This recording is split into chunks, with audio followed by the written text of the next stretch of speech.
Hi, this is Dominic Keating. I played Lieutenant Malcolm Reed on Enterprise, as you probably know, and you are listening to the NX 7062 podcast.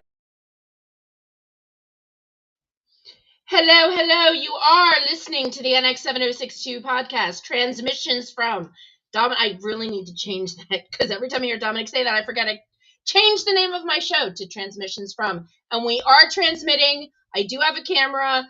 I know I look like I'm at a different angle. It's because I'm not using the camera. It's just a whole big thing. I've got to figure out. Hello, Casbar. Hello, Uncle Hairball. I am so glad you guys are here, because I have a guest tonight. And the reason we started a little late is because I couldn't stop talking to him about British comedies. I love British television, especially, as we all know, Desmond's is near and dear to my heart, because the one and only Lieutenant Malcolm Reed was in Desmond's. But besides that, Desmond's was just a fantastic show. But we were just talking about all my favorite British comedies, because my guest came to us from London back in the late 90s, and we're going to hear all about him. We're going to hear all about him later. Hello, Dave. Hi, Nancy. Hi, Magic Lasso. So glad you could all be here. We're going to be talking to Dave momentarily. And I really don't have any news on the Star Trek front. The big news that I have, well, Vader's sitting over here. I don't know if he's going to pop over. I don't want to pick him up, because he'll probably just claw at me and run away. But the bigger news is that yesterday I added a new member to my family. I can't pick him up because he's a little bit heavy and he's a little bit not a cat. I adopted a dog yesterday, a French bulldog.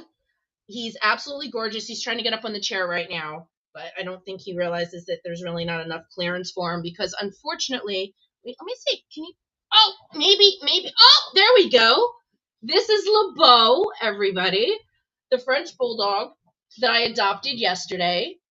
Unfortunately, they don't know exactly what happened to him, but while he was astray on the street, somebody purposely poured something in his eyes, burned his eyes, did something to his face. So they decided that the best thing, and believe it or not, the most humane thing to do, would be to remove his eyes, because they were causing him that much pain. He was blind anyway, so he didn't lose anything. Thanks, Casbah. And so he's been here since yesterday, and he's doing absolutely fantastic. Absolutely fantastic. He's such a sweetheart. I named him LeBeau after Louis LeBeau, who was a character in Hogan's Heroes. Hogan's Heroes is one of my favorite comedies. I actually have a connection. Yeah, exactly. How could somebody do that?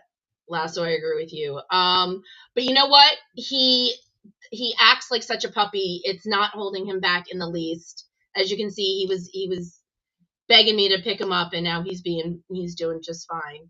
Oh, Lasso gives you extra love. Mwah. Anyway, Robert Clary played Louis LeBeau in Hogan's Heroes, and he was also in my soap. He was one of the first characters that I loved as a child, Robert Leclerc. And my friend and past interviewee, Wesley Ure, knew him. So to name him LeBeau just seemed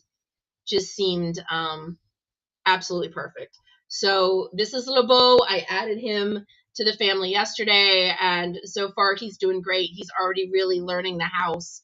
The only thing we're really trying to navigate are the stairs, but I'm sure that he's gonna master those as well. It just takes practice, because I guess he didn't have to worry about stairs at his foster mom's house.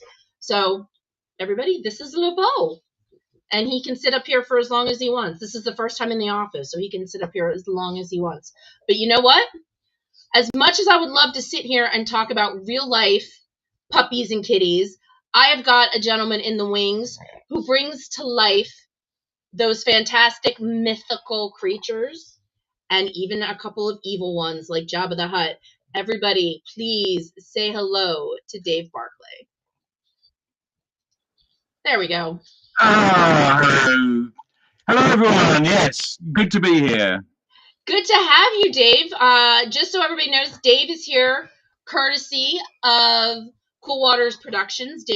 Derek set this up, and I am so happy that he did because I went over your IMDb page and I just couldn't believe all of the amazing things that you have done. So, I mean, let's just start with the basics. What got you into puppeteering?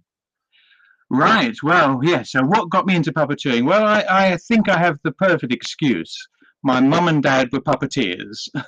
That runs in the family. Yep. So, I was probably about when I was 4, they started professional puppeteering. They were originally actors. They met at the Royal Academy of Dramatic Art in London in the mid 50s. And when I was born, they chose to do puppetry so they could work together and do something that they could do together. and and so that was my introduction to puppetry from the age of 4. So I spent my entire childhood traveling with them, being the third puppeteer in their show. It was Oh a my God. small family business, just my parents, That's who did amazing. every job. They made all the puppets, they made the puppet theatre, the props, they wrote the stories, they did all the accounts and everything. So the two of them did everything. And And obviously, was they voiced all the puppets and did all of that. Yeah, and it was all live. It was live puppetry for typically for children, but sometimes family audiences. And so we would travel around London and sometimes to Scotland and Wales and Ireland, and put on these live puppet shows. That's amazing. You know what just popped in my head as you're talking about that is that scene from Sound of Music. High on the hills, it's the low. Is that kind of what it was? Was just those little stage productions? Kind of, yes, but that was string puppets, and that was Okay. my realm. Actually, I loved string puppets. So I'd be when I was about 6, I took my collection of small toy puppets, which were called Pelham puppets, and I would dance each one of these puppets to a different music track on the record player that they had, as a warm up act for their show before they actually started their show proper. It- So. So so we're yeah, so I talking did hand puppets. They did hand talking hand puppets. puppets, yeah. I mean, Oh these would wow. be along the lines of a Punch and Judy show, but actually, these were original stories with British woodland characters, Oh um, wow. and were really popular. I mean, they puppeteered their entire professional careers. And it was an amazing creative environment for me to grow up. And I just thought, this is normal, it's a puppeteer and being creative and making puppets and all the stuff that goes with it. So yeah, it was the best start for me. Besides all the travel, I mean, I couldn't imagine having a better life being a kid and getting to be around puppets all the time. Because Yeah, I told you we were hanging out, growing up in the 70s and 80s. Mr. Rogers' Neighborhood, he had the whole Puppet Kingdom. yeah. But the Muppets were always near and dear to my heart. I watched every episode of the Muppet Show, and it's amazing because you know that they're felt and and wire and whatever, but it feels so real when you sit and watch them, and it's I just think amazing. that's one of the magic things about puppetry is that you suspend your disbelief. You Yeah. know that it's not real. And even in animatronic films where you've got, say, Yoda or Jabba, everyone knows that they can't actually truly exist, but there is some life force coming out of the puppet. Um, and you definitely feel that in a live performance when you're seeing a live puppeteer. The energy of the performer is coming through the puppet. And again, in films and TV, that's what all us puppeteers try and do. We try and get our life energies through the characters onto screen. My friend Magic Lasso, I've started watching. I don't know if you've heard of the sitcom Soap with Billy Yes, Crystal. yes, So loved it. yeah, well, I found it on demand and I just started watching it because I've only Chuck seen and bits and Bob. pieces. Yeah, so Lasso knew that Swing wanted me to throw in about Chuck and Bob. Yeah, That's a no, I loved Chuck and Bob back in the day, and it was brilliant. It's just fantastic. In fact, I've got a very good friend of mine in the UK who makes that style of ventriloquist puppet. And so, yeah, so even that old-fashioned style of puppetry is still continuing to this day. I was at the Hollywood show in Burbank. I don't know if you've heard of it, the Hollywood Yes. show. Mm. Okay. Um I went not this last, but they just had one a couple weeks ago. I went to the one back in October, Mhm. and Willie, God, I can't remember. I feel terrible. And Lester were there, the African American ventriloquist. He used to go on Laugh-In all the time, and I feel Yeah, terrible because I can't remember his last name. But the minute I saw him at his table, I got so excited. I was like, I just saw you on a rerun of Laugh-In, because I watch Laugh-In as well. you're Sometimes I right. think I was born too late, because I love the '60s stuff as well. Laugh-In again was brilliant. Laugh-In was just such a brilliant show. But Absolutely. he was on there so much, and I've just been doing a rewatch, and I went, just saw you. So we had a lovely conversation, got my picture with him. I was there with John Billingsley from Star Trek Right. Enterprise, and I Mm. love John and my Enterprise, but that had to be the highlight of the Hollywood show, was meeting Willie and Lester, because that was just so amazing to me. And the fact that he's had that same puppet, like yeah, Yeah, Lester, it's been the same Lester for a while. Willie Tyler, thank you, Lasso. yeah. Willie, yeah. Pretty tight. Yeah, I mean that's the way it works. I mean, there's a I think it's in Britain and it's going to be in a couple of weeks. It's a Gottle of Gear sort of convention about ventriloquist puppets. Oh my And God, Gottle wow. of Gear is for the bad ventriloquists who can't say bottle of beer. So there's a running gag. It's Gottle of Gear.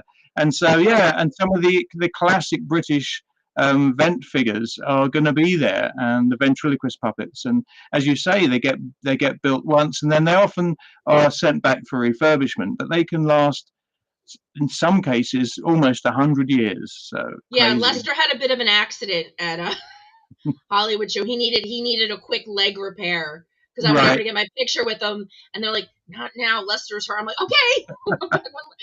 So I got to be like, "How are you feeling, Lester? I wanted to talk to Lester, because Yeah. it's just such an amazing experience, and that talent is Yeah. so. I mean, it takes acting to just such a different level to basically be having a conversation with yourself. I think is just such an amazing talent. But I digress. He's sitting in front of it now, but I am wearing my Star Wars shirt in honor of your being here, because although you do have a Star Trek connection, to me, Mhm. the fact that you worked on Yoda and Jabba the Hutt, I will absolutely have to touch on that. What part of Jabba did you do? I know it took 4 people to make Jabba move. Well, yes, it took quite a lot of puppeteers for Jabba. I was chief puppeteer, so I was Okay. the lead puppeteer who provided the on-set voice in English or in British. So yeah, so that was me. I did Jabba's right arm um, with a 3-finger extension hand. With my left hand, I controlled his jaw, so I could actually lip sync Jabba's mouth to my voice. So I did the voice live and operated his jaw. And then between myself and Toby Philpott was my co-puppeteer. I did the right hand, he did the left hand. And between us, with our bodies, we got Jabba's body to move, and Toby controlled the head. So those were the two. Toby and I were the 2 main puppeteers. And then we had John Coppinger and Bob Keane outside doing radio control. We sometimes had Mike Edmonds doing tail, often Mike Osborne doing bladders and stomach breathing to that level of detail, and sometimes sneers. So I think the most was like 6 or 7 people to bring Jabba to life. Oh my! And you were his voice, like they made it into the film, or just for the actual shoot, just for the shooting, you did his lines. Yeah, and that's typical. Usually, Right. even like all the Star Wars actors who, like Dave Prowse, who did Darth Yeah. Vader, the actor says the lines for everyone else so that you can act the scene, but then somebody with a James different Earl voice. Jones was in. Yeah, Yeah. yeah, Or C. Well, now C-3PO was Anthony Anthony Daniels Daniels. Yeah. in the costume and in the voice. Correct? Yes, but it wasn't the original plan. George's original plan was that it would be like a Texas used car salesman voice. Oh And my they did some God. tests, but everyone had got so used to hearing Anthony's voice. And they said, well, no, it sounds about right coming out. It's no. So in the end, they went back and had Anthony do it. But again, the original plan wasn't to use Anthony's voice, as the original plan wasn't to use Frank Oz's voice for Yoda. That wasn't the plan. So, but again, they tried different voices. They didn't like any of the voices for Yoda, so they went back to Frank. and said, because when we were filming it, it sounded quite Muppet-like, it sounded quite Grover, because it was a guide voice. Frank really wasn't Right. putting his effort into the voice, it was into the physicality of the puppet. And then they said, well, no, we would like you to try. So he then invented the Yoda voice that we all know and love. So, but that was after the events. They asked him to come back and do it. So That's amazing. I love that flexibility where it's, and I feel like it's all right. I think a good example, Robert Shearman is a writer. He's written for Doctor Who. And he wrote the quintessential Doctor Who episode for the new season with Christopher Eccleston. He wrote Dalek. Right. And have you seen it? I don't know if you're. Not the most recent one. No, I mean, I've seen Christopher Eccleston as the Doctor. Yeah, definitely. Yeah, there was an episode where they found a Dalek underground in Utah. Yes. And Rob Shearman had written in his head the monologue that he wrote for Eccleston to basically yell at the Dalek. In his head, he heard it not as an angry monologue, but he had heard it something differently. But the way when Eccleston read it and thought about himself and the Doctor, he did it completely differently. Yes. And Robert went, that. Because, it just goes to show that there has to be so much fluidity in creating these amazing stories. Because I mean, it's such a team effort. I mean, it really is. I mean, most films that I've worked on, upwards of 500 people are working on making this film come to fruition, and so everyone's got to work together with a common goal. Yeah, absolutely. Okay, I gotta throw this up. Dave Barclay, Yoda, man. Thanks, Lasso.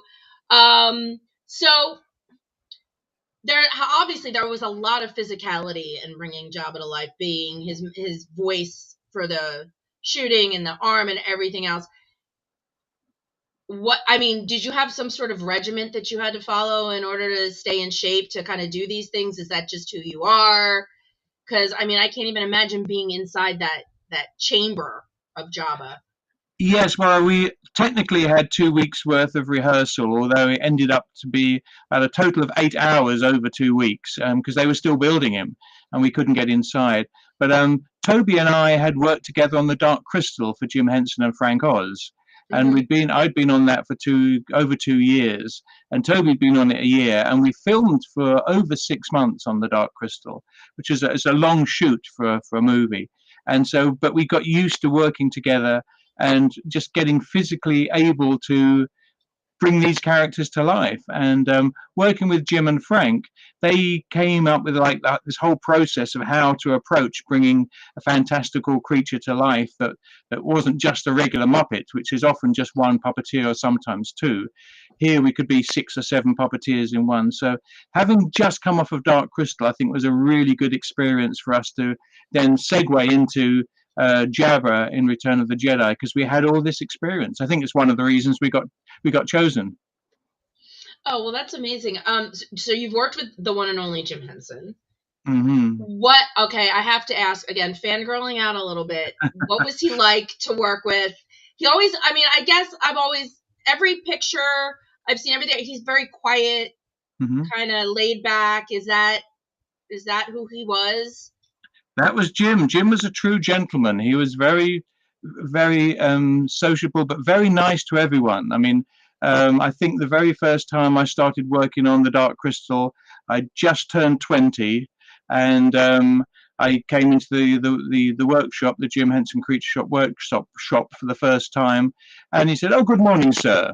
And so I was impressed that he called me sir and I was like 20, and it was just such a nice way of communicating. And as I got to know him more and more and more over the years, because I spent quite a few years working for the Creature Shop in London and for Jim, he was just a really innovative, creative and supportive person. I think the reason why Muppets and everything worked so well is because it was almost like he was Kermit. He had this amazing ability to take a group of creatives who are often crazy, like the Muppets, and find the right environment for them to succeed and to do really well. So the working environment for Jim, I think, was important, and it just made it wonderful for us. It was just a really creative place. We worked very hard. It wasn't like, oh, we just twiddled our thumbs and didn't do anything. And that, in fact, anything, I think everyone would work harder for Jim because of that, because of how supportive and creative the world was. Right.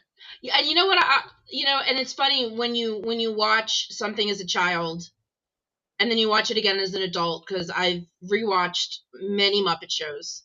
Yes. Muppet Show, and you realize they put things in there for the adults. There are absolutely, I think, and the one, of course, because we were talking about this earlier, the one I think that the one I think that really resonates with me right now, because we were just talking about it, when John Cleese did the show. Yes. And he had the pigs, and he was a pirate trying to take over the pigs in space. And he had that parrot that wouldn't shut up. And at one point, he looks at the parrot and he goes, "Do you want to be an ex-parrot?" And the kid, but every adult's going, "Ha ha ha, parrot sketch." And it's those little things, to write something that kids can enjoy from that Muppet point of view, but parents can also sit and get something out of. That's amazing talent. I think it was brilliant. I mean, one of the head writers, Jerry Jewell, was a puppeteer originally and worked with Jim Henson in the 60s as a puppeteer, and then moved focusing on the writing for Muppet Show. So he not only knew the skills and what's possible with puppetry, but he also knew all the other puppeteers, so he could create all the new characters. When Miss Piggy came along, that was a new character that he created for Frank Oz, and so, but it's parts of Frank's personality that are written into that character that make it feel real, you know. So so that's, I think, was again another really important part of the Muppet success. It was again Jim embracing all the creatives and allowing somebody like Jerry Jewell to run with these great ideas, but also he brought some British writers in, which is probably why we got the parrot sketch reference. Somebody knew that if you had John Cleese, you had to do something. Yeah. But interestingly enough, all the Muppet shows were filmed in England. They were all recorded in England. So probably all the puppeteers and everybody would have been watching Fawlty Towers and would have been watching Monty Python at that time. So they probably would have actually seen it themselves. So love Fawlty Towers. Absolutely love Fawlty Towers. Yeah, and just because Lasso's here and he and I have been friends for so long, I have to mention his favorite Muppet, or at least Muppet scene, had to be Miss Piggy when she twirled into Wonder Woman, because when Linda Carter was on the show, because he's a big Wonder Woman fan. So, and me personally, when Christopher Reeve was on and he sang with Miss Piggy, that was probably my thing. But again, it's like they're singing, you know, these real live people are singing duets and interacting as if that, you know, and I love that. You have to love that. Yeah, I think that was one of the original. That was actually quite unique and original to the Muppets. Up to that point, you would have a celebrity, and they'd come onto a show, either a chat show or so, and they would do what they do. They would tell their jokes if they do. But on Muppets, people came in and did the opposite thing that they were known for often, and so the little things that they had, skills that they had, would get brought out. And of course, it's been done ever since, but I think it was Muppets, and again that original creative drive to find something special, and they certainly did. Yeah, all right, yep. See, Lasso loves Wonder Piggy. Yeah. Well, my good friend who lives here in Los Angeles, Lyle Conway, he sculpted the head for the Great Muppet Caper. So he actually created the head of that Miss Piggy, and that's amazing. So that was happening at the same time as we were working on the Dark Crystal. So so I got to see all the various different Miss Piggies, and then having worked with Muppets ever since, working with the great puppet builders, and and now of course Eric Jacobson has taken over from Frank Oz as Miss Piggy. That must be the most difficult thing, is finding somebody that can mimic the voice from, because Frank obviously is very distinctive, and obviously it takes a great talent to be able to take what Frank has done Yes. and so. And I mean, that was the thing when Mel Blanc passed away. It's like, Yes. what do you do? And if anybody out there doesn't know who Mel Blanc is, you can scooch along. Mel Blanc was the voice Yeah. when it came to animation. Yeah. But if you want a sci-fi reference, he did the voice of Tweaky and Buck Rogers. Aha. Yes. He did the voice of Tweaky, but if Tweaky sounded like Barney Rubble, there's a reason, because it was Mel Blanc. Yeah. But He did yeah, he everything. All was. the Looney Tunes is just Mhm. Yeah. amazing. Yeah, because I've got to work with Warner's on some of the Looney Tune movies, and it's just like doing all the research on Mel. It's just like, wow, this guy is just phenomenal. And Yeah. I was chief puppeteer on Who Framed Roger Rabbit, and he actually got to do voices on Roger Rabbit. I think it was one of his last movies. So I'm really glad that he got to do that. Yeah. What was the? I saw that on your IMDb page. Exactly. That was Roger Rabbit the movie, or Roger Rabbit? Yes, right. Yeah. Who Okay. Framed Roger Rabbit? Yeah, Yeah. Yeah. Yeah. Okay. the Yeah. major movie. Yeah. With So I Bob was chief Hoskins. Bob Hoskins. Yeah, I Hoskins. was. Yeah. Yeah, I was chief puppeteer, which so I had my own department, and well, it's basically created my own department because Bob Zemeckis, who was the director, Robert Zemeckis, he wanted integration between the cartoon characters and the real live action film like never Right. before. So, and it's never been. I don't think it's been ever as good as that. I think that film, and that was because the director really wanted to do that. He really wanted to make sure there was this integration, and of course, this is before computer animation. So it's actually everything you see is in front of camera. So the only way they could do that is to film all the live action first, then draw the cartoons in afterwards, because obviously the animation takes years. Um, but if a weasel, for instance, is holding a gun, Mm-hmm. that and Bob Zemeckis wanted that gun to be real, not drawn, then that gun had to be in front of the camera in real time. So it was my job to control all these props and all the interaction. Um, yes, well, Stop. he agrees. So yeah, all the interaction had to be live on set, but like an Invisible Man film, so they could draw the animation on top of it. So we did every single shot in the movie, and it was a massive undertaking. Initially, they said, "Oh, I might have a day or two," but I was on the entire movie with a crew of 6 that ramped up to 17 for various days. So it was this I was wondering massive. exactly what it meant by puppeteering on Roger Rabbit, because I Mm. thought, I know there's animation and I know there's live people, but I couldn't figure out where the puppeteering fit in. But it was that intermediary stuff, okay, like the gun. Yeah, yeah, Okay. that's an example of it. Yeah, one of the guns that the weasels or Roger Rabbit would be holding, Mm-hmm. or when Roger's in, because when Bob Hoskins first sees Roger, Roger's in the bed. But again, this is all live. So we had to make a fake body shape that we could push up through the mattress to have Roger's body shape under the covers. That then had to Oh, yay. drop down into the mattress under the stretchy cover, so that when you pulled the cover off, you couldn't see this rubber puppet that was the body form, and the bed looked empty because Roger jumps out. So just that level of detail for every single shot, building and building and building different rigs and testing them for every single shot every single day. So it was, but what That's that did amazing. do, gave you the impression, because the actual props were there and they were being moved with the intent of the animation, because we work with the animation supervisors every day to make sure that what we were doing would be good for them. But so we're puppeteering it to have the intention of the cartoon characters. So that really gives you the feeling that the cartoons are there because the props are there. So that integration, I think, has never seemed more real. So No, I would have to agree. I mean, yeah, I think you guys, if I can say this, because I can't think of anything in between, you guys just really built on what Walt Disney did in Mary Poppins. Yes, I mean, we looked at that. You had a good look at that, and then we noticed some of the eye lines were out, and some Hmm. of the perspectives were out, and so because that was the things like let's look at all of that. There's the Tom and Jerry sequence with Gene Kelly as well. We looked at, so Oh, we right, studied yeah. every frame, and everyone like used this is our.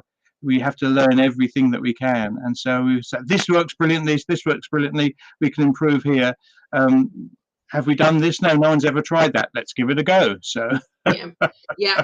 Yeah, I just the Mary Poppins documentary explained a lot of how they made those scenes, that the Mhm. Sunday park scene work. And Yeah, yeah, it which was was very, absolutely very, revolutionary for its day. yeah, absolutely. But yeah, it helped, like you said, you guys studied it. It helped you bring it into the 20th century even more so, and more Hmm. meticulous, like you said, because you guys noticed that there were eye lines that were off. Um, we have to talk about the Star Trek connection, because after all, this Yes. is my Trek podcast. So I have not seen Unbelievable, the movie. No, Um, I haven't actually. I was invited to two screenings, but I was not able to make them because of work um, conflicts. So I haven't seen it. So but you yes, were the captain. You were the Captain Kirk puppet. That was basically that puppet was supposed to be the fill-in, like Captain Kirk like character, right? yes, that's right. Yeah, so voiced by Kevin Carlson, my good puppeteer friend, and then and other puppeteers as well. So I wasn't doing, but this was a string puppet, a marionette of based on the William Shatner, and I think the character was called Kirk Stillwood. Um, Yep. and so this was a puppet of maybe 18 inches tall on strings that we puppeteered to represent, I think, the Kirk character in this crazy kind of like, I don't know. I mean, I met so many Star Trek sort of actors there, which was great. I really got on really well with all of them. Got to see Nichelle Nichols again. I worked with her on Snow Dogs, and so it was a real fun shoot. But as I say, I haven't seen it either. No, I'm gonna be honest. I haven't heard good things about it. So I just, and a couple of very knowledgeable friends, I'm not gonna name names, but told me that it wasn't worth it. Right. But I can still appreciate, that's from a script. That's from a script standpoint. But I can still appreciate what you must have, like, your work, as far as that's a lot, I think, to Well, I do. mean, yeah, the whole idea was to do it a little bit like Plan 9 from Outer Space. It wasn't intended to be a Right, glitzy sort of thing. It was supposed to right, be like worn at the edges and mistakes being made here and there and strange continuity. So I think that was the aim of it. So I guess so. Yeah, so that I think that was the intent, and that's the sort of intent that we had when we were making it, sort of having fun and right. sometimes hamming up the marionette movements to make it more silly, rather than really being focused and like bringing something to life like Yoda or Jabba, where you really wanted to make it look real. This was definitely, we wanted to look like a puppet and be very Right. puppety. So Definitely. yeah. Okay, so this is the first. Ed, really? People have been talking about it since 2017. I think it was released. It was released on my 50. It was released around 2019, 2020. I think somewhere in there. Yeah, but it That is sounds actually. right. Yeah, it was the only. It was. That is the one production that has had the most Star Trek actors all on one thing at any one time. That's its biggest claim to fame, was that they were able to get that many people together for it.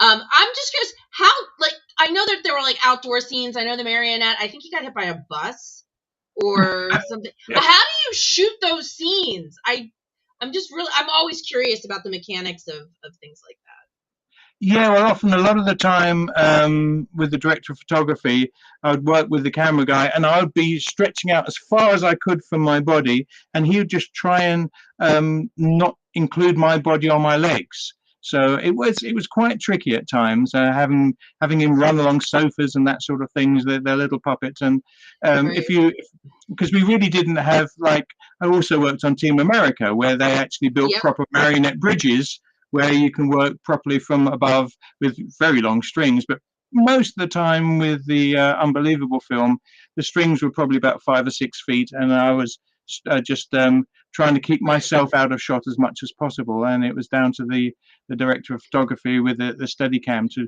try and make sure that happened.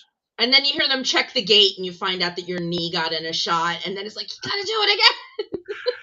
Every once in a while, but usually he was very good. Yeah.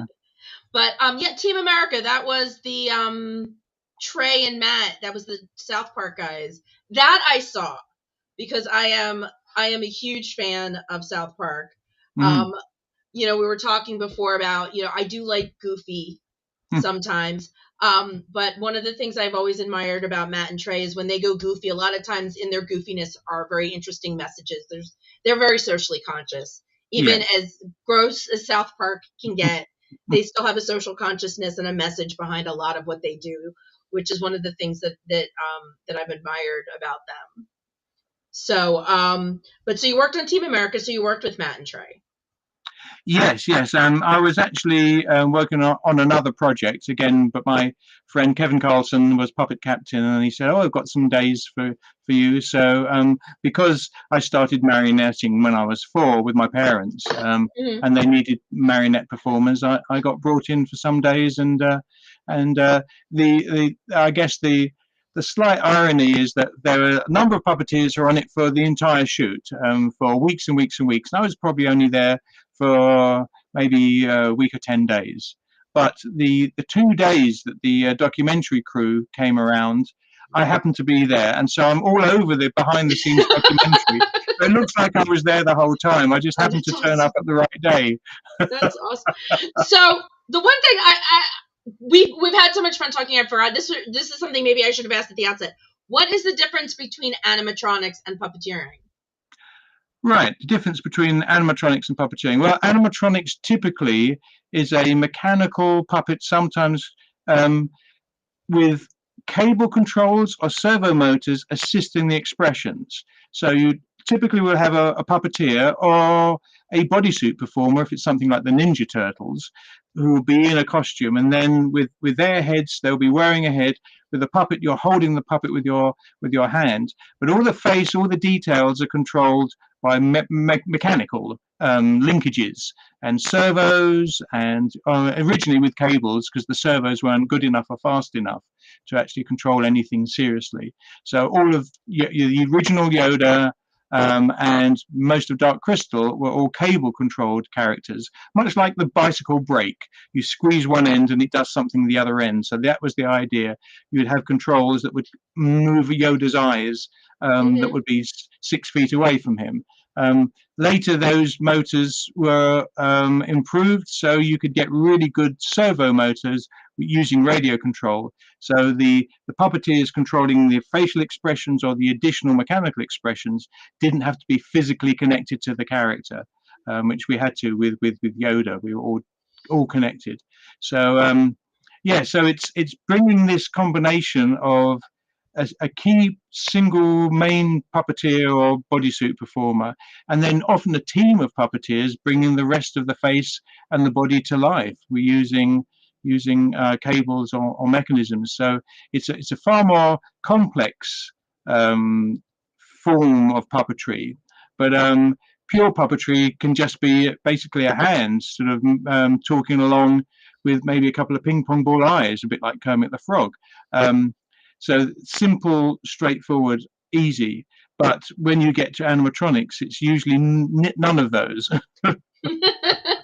Do you have a preference? Do you have a favorite type of puppeteering animatronics that you like to do, or do you just, because they're all so different, you just enjoy doing whatever's needed?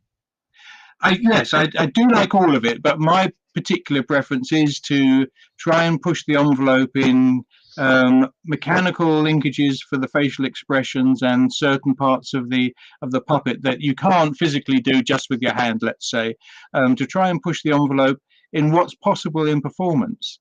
And I created special data gloves that would connect to my own computer system that would drive all the servo motors. So for me, it was this passion of trying to push the envelope in what can be done combining mechanical linkages and expressions with the performance. So it's finding the balance between those two that I love. I love the designing and building the mechanical stuff, but then also performing it later. Okay, so Ed thinks that you must have grown up with Fireball, XL5, Stingray, and the Thunderbirds. I did, yes. That was the one of the biggest things. Before that was Andy Pandy, and so we had a number of different kids shows that were sort of I was just about old enough to see. But yeah, the Super Marionation movies and TV series, that was my childhood, and I loved all the miniatures. I loved all of that. But even as a kid, I was thinking, well, why are they using someone with a rubber glove to do the hands? That looks terrible. And this is when I'm like 6 or something. So, so I loved it. But again, maybe because I'm from a puppeteer family and I was operating marionettes myself, it just it was too obvious for me. Gotcha. It's funny. I grew up. I saw all the original Star Wars in the theater. So to me, Yoda is Frank Oz and the puppeteering. And then you flash forward to the prequels, and Yoda is computer generated, and he's fighting Count Dooku, and he's flipping around. He even won an MTV Video Award for like best fight scene that year. And I'm thinking, but there was something lost to me when he was just a computer animated Yoda. I think he kind of became almost two-dimensional at that point. There was just something I felt that was lost when they went computer animated as opposed to, the original puppet that they had. Yeah, I mean, that's the challenge. I mean, there's been some astonishing computer animation work and Right. And great performance, great acting. I love all the Pixar stuff, for instance. But Oh yeah, somebody like Yoda, Frank Oz puppeteering Yoda is like one of the world's greatest puppeteers ever. And I think Stuart Freeborn, who sculpted Yoda, created the look of Yoda that like no one before. And even though I think they tried to match that with CG faces, computer models, it never quite looked like the puppet. It didn't seem to move like the puppet, didn't have the same weight. And so, yeah, I think it's very subtle. It's really interesting. I guess we all accept that it's a puppet, it's not real, but somehow it is real because it's physically there. Yeah. And the intent of the character was so strong, and Frank worked very hard to make sure the whole team of us were on the same page as far as Yoda's character. So it wasn't like he just turned up and we did our best. No, he made sure we knew who Yoda was and what his character was, how he would react to everything, and we rehearsed it so that we all knew. So that focus, from particularly on Empire Strikes Back, because it had never been done before, I think was one of the reasons why it connected really well. And also the other thing is we actually got to see rushes every day, which is the silent excuse me, I think I'm coming down with a cold. The silent screening of the previous day's work in the screening room. And so we could actually see how Yoda was looking on screen, and we could adjust what we were doing to try and make him look real. So it was this constant battle of looking on a huge, big cinema screen and working out what works. Oh, that didn't work. Let's try that again, and perhaps we'd go back and reshoot a few shots. So it was an evolution of trying to get this character. But of course, by the time we get to somewhere like the animated Yoda, all the film is done, so it's now just in the hands of the animators, and that's usually like, right, how much time have you got? Well, probably not enough, and finally it's on screen. The other thing, and I understand why George Lucas went back and redid the original trilogy, because there were things that he wanted to do when he originally made those movies that he couldn't. But I think one of the big mistakes he made, and I even get why he wanted to put this in. He put the Jabba scene back in Star Wars, and I get why he did it. But everybody who's a fan knows that scene was originally shot. Jabba was supposed to be human. Yes. But as everything grew, obviously the Hut was so much better, but oh my God, the CGI Jabba was just because they literally had to shoehorn him into that scene. They had to drop him into a scene that wasn't built for him. So yeah, that's true. But also I think back then it was really early days for CG. And that's what I felt when I had some meetings early on for episode 1, and I think the Jabba had just come out, and I was just saying, yeah, I still think there's a good need for puppets, and although I think they were really wanting to push to computer animation because they wanted to find the next new marvelous technique and everything, but for me, I think the Jabba, when it was released at the time, was pushing the technology a little too far. It wasn't quite ready. I think if they tried to do that today, if they went back and dropped a Jabba in with Harrison Ford today, then it would probably look pretty good. It would look better. All right, so Dave Gregory, how novel he loves the technological development that you've been living through. You really have. You really have, and you've had to adapt, I guess, as the technology has progressed in your chosen profession. Yeah, well, I mean, I remember sitting. It would just be towards the end of Dark Crystal, maybe Labyrinth time, chatting with Lyle Conway, who went on to be the animatronic supervisor for Little Shop of Horrors, which I also worked on. And we were talking. It's like, well, computer animation's on its way. It's going to take all our work. How long have we got? And we both said, well, probably early 90s, and then that will be it. So even back then, we knew that computer animation was going to be a tool that production would use, and was happening already. I mean, I think pretty much the first full animated character in a feature film was the opening title sequence in Labyrinth with the Labyrinth Owl. I think they used lots of other things. I think that was the first real proper character that was ever used, and that was Jim again, trying to innovate, you know. So, but yeah, it's so we knew it was coming, and certainly myself and my British business partner at the time, Mike Quinn, we decided, yeah, well, let's try and see if we can get into animation. So we bought ourselves a Silicon Graphics computer, which at the time was $50,000. Oh my God!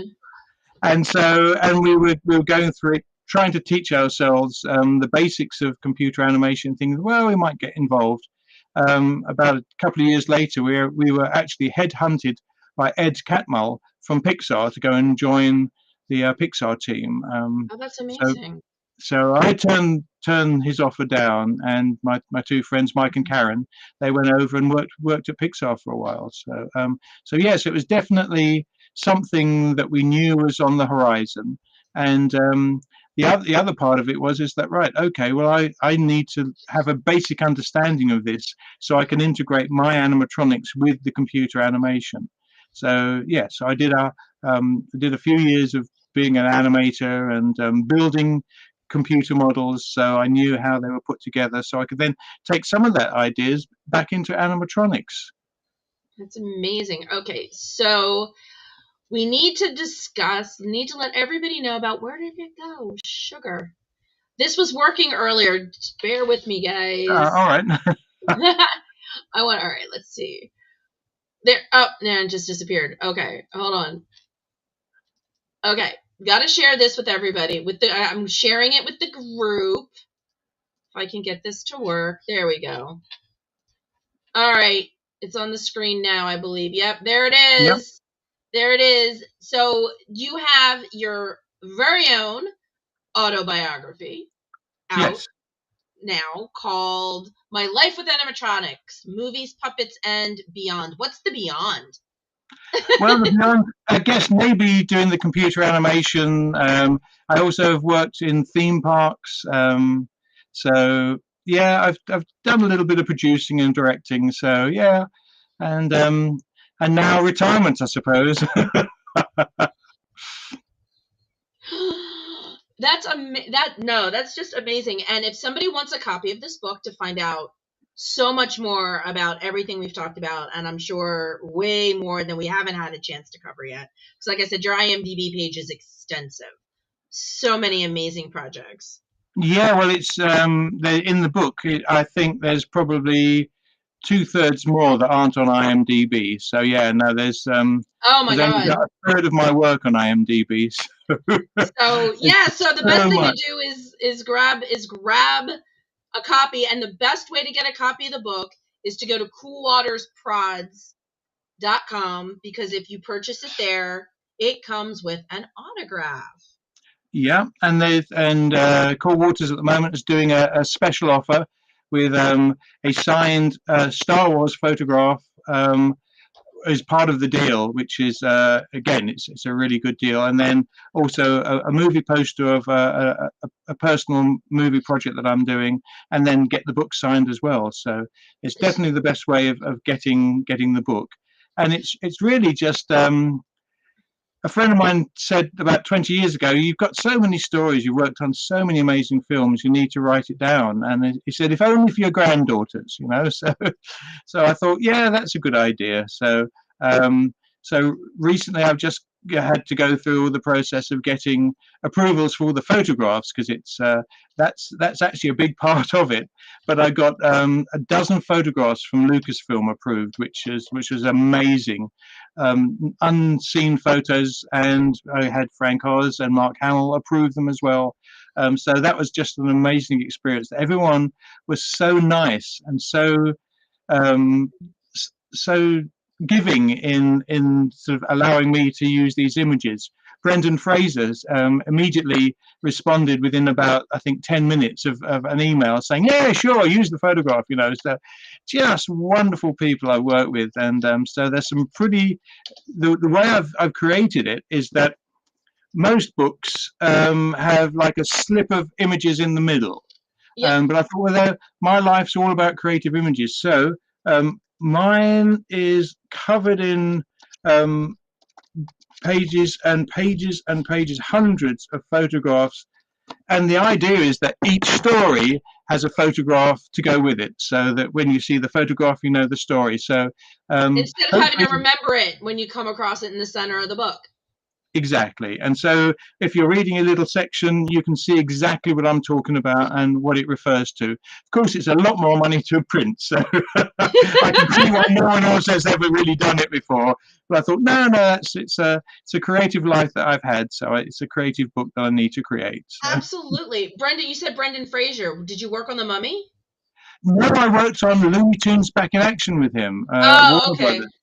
And Okay. he was just delightful. He truly is one of the nicest people you could ever meet, truly. And I'm so glad when he won his Oscar for The Whale the other year. That was brilliant. He definitely. Yeah, I loved him in the Mummy. The Mummy's Yes. some of my, and that's some damn good. And I would assume that was animatronic. The Mummy must have been some sort of animatronic at some point.